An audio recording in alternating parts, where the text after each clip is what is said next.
क्या 7E का जो प्रॉपर्टी टैक्स है ये खत्म किया जा रहा है? सुप्रीम कोर्ट का डिसीजन क्यों नहीं आ रहा?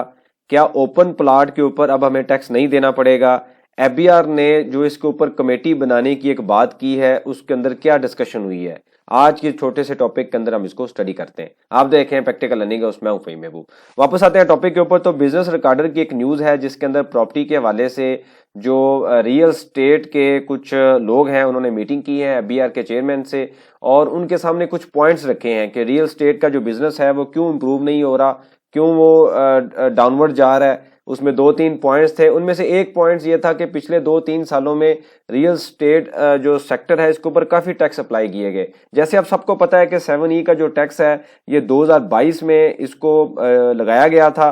2022 के बाद हो ये रहा था कि हर साल हमने जो प्रॉपर्टी के ऊपर 1% टैक्स पे करना होता है एफबीआर की वैल्यू पे। वो कैसे पे करना होता है इसके ऊपर हम बेशुमार बार लेक्चर देख चुके हैं। सिर्फ 1 मिनट में हम क्विक रिकैप के लिए इसको स्टडी कर लेते हैं कि हर साल आपने 1% ऑफ एफबीआर वैल्यू पे करना है किन प्रॉपर्टीज के ऊपर जिनकी वैल्यू 25 मिलियन से ऊपर है। मतलब आपके पास कुछ प्रॉपर्टीज हैं और उनमें से कुछ एक्सक्लूजन भी थी, एग्जम्पशन भी थी। वो कौन सी थी कि कुछ प्रॉपर्टी ऐसी है जो आपने रेंट पे दी हुई है वो वहां से निकल जाएगी। वो प्रॉपर्टी जहां पे आप बिजनेस कर रहे हैं वो निकल जाएगी। कोई ऐसी प्रॉपर्टी जो जहां पे आप एग्रीकल्चर एक्टिविटी खुद परफॉर्म कर रहे हैं, मतलब एग्रीकल्चर इनकम आप ले रहे हैं और खुद वहां पे एग्रीकल्चर परफॉर्म कर रहे हैं, एक्टिविटी कर रहे हैं, तो आप वो भी वहां से निकल जाएगी। और एक जो है वो कैपिटल एसेट है जिसकी वैल्यू सबसे ज्यादा होगी, वो भी आप निकाल सकते हैं। इसके अलावा कुछ गवर्नमेंट एम्प्लॉइज को भी एग्जम्पशन अवेलेबल थी। तो इन सबको निकालने के बाद अगर बाकी प्रॉपर्टीज की वैल्यू 25 मिलियन से ज्यादा थी एनुअल, फिर मार्केट वैल्यू की बात हो रही है। मतलब आपने जब परचेज की है तो फॉर एग्जांपल एक प्रॉपर्टी है जिसकी वैल्यू 40 लाख थी, दूसरी प्रॉपर्टी है जिसकी वैल्यू 60 लाख थी, तीसरी प्रॉपर्टी है जिसकी वैल्यू फिर 50 लाख है। तो टोटल अगर हम बात करें तो ये कॉस्ट इनकी बनती है तकरीबन 15 मिलियन, लेकिन आज की वैल्यू हो सकता है इनकी ज्यादा हो। तो वो कहा गया कि आपने कॉस्ट पे टैक्स पे नहीं करना, जो आज की वैल्यू है उसके ऊपर टैक्स पे करना है। तो ये वो वाली प्रॉपर्टी है जो सब कुछ निकालने के बाद बाकी जो प्रॉपर्टी बचेंगी उनके ऊपर बेसिकली अगर उनकी वैल्यू 25 मिलियन से ज्यादा है एफबीआर के रेट के मुताबिक, तो फिर हमने हर साल एफबीआर के रेट के मुताबिक 1% ऑफ प्रॉपर्टी टैक्स देना है। मतलब 25 मिलियन से ज्यादा है, लेट्स से 30 मिलियन है, तो हर साल आपने 3 लाख टैक्स पे करना है। अब इसको डिफरेंट जगह पे चैलेंज किया गया। लाहौर हाई कोर्ट का जो डिसीजन था वो टैक्स पेयर के फेवर में आया, सिंध हाई कोर्ट का डिसीजन आया, इस्लामाबाद हाई कोर्ट का आया। चलते चलते ये जो केस है सुप्रीम कोर्ट के आगे पेंडिंग है और पिछले साल 1.5 साल बल्कि 2022 के बाद या 23 के बाद ये इसको सुना ही नहीं गया। अब टैक्स पे रिटर्न के साथ कुछ टैक्स पे कर रहे हैं, कुछ नहीं पे कर रहे। लेकिन मसला ये आ रहा है कि जब ये प्रॉपर्टी आप सेल करने के लिए जाते हैं तो आपको कहा जाता है कि 7E का सर्टिफिकेट लेके आए। अगर वो आप सर्टिफिकेट लेके नहीं आते तो आपको 1% जो टैक्स है वो एक्स्ट्रा देना पड़ता है। अब ये डिफरेंट पॉइंट्स थे जो इससे पहले 2022 से पहले ये नहीं थे। अब होता क्या था, आप प्रॉपर्टी लेते हैं, आप टैक्स पे करते हैं और जब प्रॉपर्टी बेचते हैं तो आप कैपिटल गेन टैक्स दे देते हैं। अब यही पॉइंट एफबीआर के चेयरमैन के आगे रखा गया कि जब एक चीज सेल ही नहीं हुई, टैक्स पेयर के पास उसकी इनकम ही नहीं आई। इनकम टैक्स तो तब बनता है ना जब आपके पास एक्चुअल में कैश आए।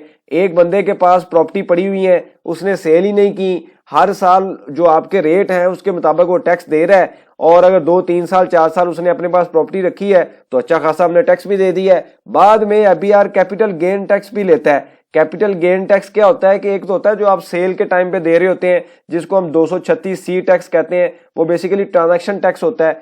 आमतौर पर उसको यही वर्ड यूज किया जाता है बाहर मार्केट में कि कैपिटल गेन टैक्स है।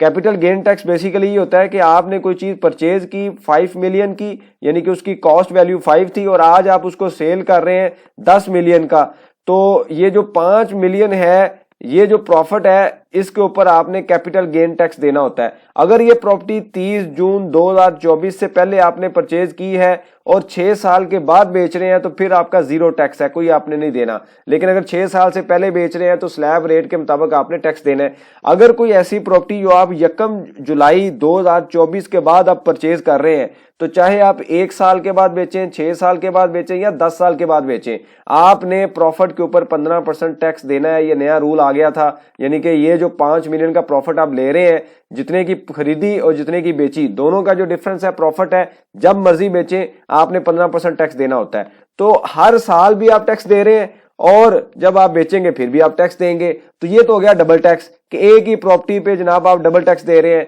एक ऐसा प्लॉट जो आपने 5 साल रखा है, हर साल आप उसका 1% एफबीआर वैल्यू का दे रहे हैं, जब सेल करेंगे फिर टैक्स देंगे। तो यही पॉइंट सुप्रीम कोर्ट के सामने रखा गया कि भाई जब प्रॉपर्टी सेल ही नहीं हुई, टैक्स पेयर को पैसे ही नहीं मिले, तो जो पैसे फ्यूचर में मिलने हैं प्रॉपर्टी बेच के, उसके ऊपर आज टैक्स हम कैसे दे दें। तो इस बेस पे जो केस है अभी तक उसको सुना नहीं गया, वो पड़ा हुआ है। तो अब समझ ये आ रही है कि अभी मीटिंग के बाद जो एफबीआर के चेयरमैन है उन्होंने ये कहा है कि जी हमारे पास ये पॉइंट अवेलेबल है 7E सर्टिफिकेट वाला, 7E टैक्स वाला, हम इसको रिव्यू कर रहे हैं। हम देख रहे हैं कि कुछ जो ओपन प्लॉट है उनके ऊपर टैक्स ना चार्ज किया जाए, या 7E का जो टैक्स है वैसे ही खत्म कर दिया जाए। तो ये जो मैटर है ये कमेटी, एक ज्वाइंट कमेटी के सामने रखा जाएगा, और ये चांसेस हैं कि इस टैक्स में रिलीफ मिलेगा। ये भी हो सकता है कि पहले एफबीआर के वैल्यू के ऊपर हम टैक्स दे रहे हैं, अब कह दिया जाए कि कॉस्ट के ऊपर दे, और ये भी पॉसिबल है कि इसको खत्म कर दिया जाए, इसके अलावा कोई और टैक्स ऐड कर दिया जाए कि जितना रेवेन्यू यहां पे आ रहा है वो किसी और जगह पे आ जाए, या एक पूरे पैकेज के तौर पर इसको डिस्कस किया जाए। फॉर एग्जांपल सेल के टाइम पे 236K का टैक्स होता है, एक एफईडीएम पे करते हैं, 7E का टैक्स भी ऐड कर ले, तो ये पूरे तीनों को कंसीडर करके एक दरमियान का रेट डिसाइड कर लिया जाए। मतलब आप परचेज के टाइम पे 3% एक देते हैं, एफईडी होता है 5%, 7E वैसे तो सेल के टाइम पे होता है, लेकिन नॉर्मली परचेजर को कहा जाता है कि आप खुद पे करें, तो ये तकरीबन 9% का टैक्स बनता है। इसके अलावा ड्यूटी सेपरेट है। हो सकता है इन सबको इकट्ठे करके एक दरमियान की फिगर निकाल ली जाए कि 7E खत्म करते हैं, आप ये टैक्स दे दें। अंडर डिस्कशन है, लेकिन जब ये पॉइंट आज से 2 साल यानी कि 2022 के बाद तो एफबीआर ने ये बात ही नहीं सुनी। एफबीआर के खिलाफ जो लाहौर हाईकोर्ट का डिसीजन आया, इस्लामाबाद का आया, तो उसको सुप्रीम कोर्ट में एफबीआर ने चैलेंज कर दिया। मतलब एफबीआर चाह रहा था कि इसके ऊपर टैक्स उनको रिसीव हो, तो अब उन्होंने थोड़ी सी लचक दिखाई है, इस बात को सुनने की कोशिश की है और समझा है कि कारोबार जो है वो प्रॉपर्टी का बिजनेस ठप है, बाइंग सेलिंग नहीं हो रही। उसकी मेन रीजन यही है कि हमने तो जनाब इतने टैक्सेस लगा दिए हैं, उतना प्रॉफिट नहीं होता जितना जो है वो जो अवाम है टैक्स दे रही है, इस वजह से जो बिजनेस है वो उस तरीके से ग्रो नहीं कर रहा। तो ये पॉइंट उनके सामने रखा गया है और इसके ऊपर चांसेस हैं कि इसको रिवर्स कर दिया जाएगा। आने वाले दिनों में हमें अच्छी न्यूज मिल जाएगी। तो आज का जो डिस्कशन का पर्पज है वो यही है कि इससे पहले तो कभी डिस्कशन ही नहीं हुई, एफबीआर ने कभी सुना ही नहीं, तो अब उन्होंने एटलीस्ट सुन लिया है कि वाकई ये रूट कॉज ये है, ये जेन्युइन पॉइंट्स हैं। अगर हम इसको एड्रेस नहीं करते, इसको कंट्रोल नहीं करते, तो हमारी जो कलेक्शन है वो नहीं आएगी। मैं आपको थोड़ा सा एनालिसिस बता देता हूं कि एफबीआर इस तरीके से कैसे कर रहा है। फॉर एग्जांपल 2021 में हम अज्यूम करते हैं कि प्रॉपर्टी के बिजनेस में एफबीआर ने कलेक्ट किया 100 बिलियन। अब एफबीआर ने क्या किया कि एफबीआर ने कहा कि भाई 2022 के अंदर ना एक टैक्स और लगा दो 7E, तो 100 बिलियन तो हमारे पास आना ही है, साथ इससे हो सकता है 7E की वजह से 20 बिलियन भी हमारे पास आ जाए। तो ये उनका 120 बिलियन का प्लान बन गया। हम अज्यूम कर रहे हैं, एक्चुअल में अमाउंट ऑब्वियसली डिफरेंट होगी। तो जब 2022 के एक्चुअल रिजल्ट्स आए तो पता चला ये 100 बिलियन की बजाय ये अमाउंट होगी या 90 बिलियन। मतलब जितना पहले रिसीव हो रहा था ना उससे भी कम रिसीव हो गया। क्यों रिसीव हो गया?